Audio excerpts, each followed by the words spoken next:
E ano kung hindi ka pansinin ng mundo? E ano kung deadmahin ka ng mundo? Hindi itong mundong ito ang tahanan natin.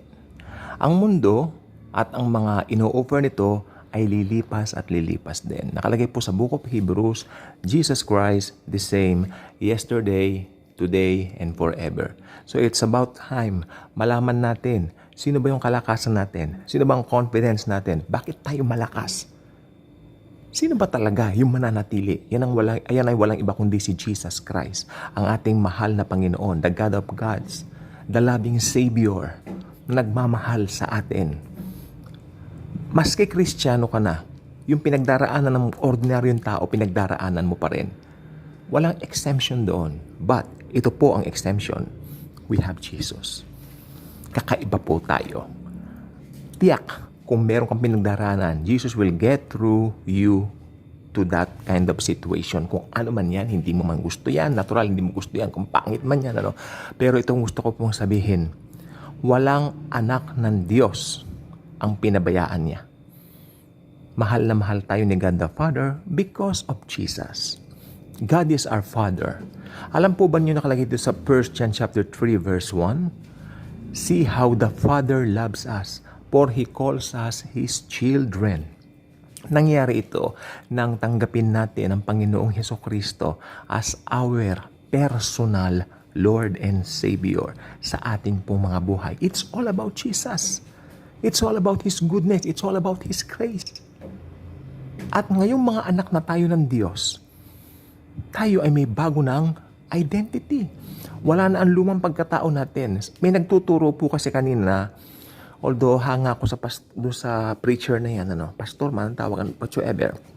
Hanga ako sa kanya sa eschatology, pero parang sumablay siya doon sa isang turo na ang Christian daw, ang born-again Christian daw, may dalawang nature. Yung old nature at saka new nature. Kasi raw, yung dating pagkatao raw natin nananatili pa. Wow, taliwas yan doon sa sinasabi ng 2 Corinthians 5:17. I have my Bible here, basahin natin. 2 Corinthians 5:17. Therefore, if anyone is in Christ, he is a new creation. The old has passed, and behold, all things become new.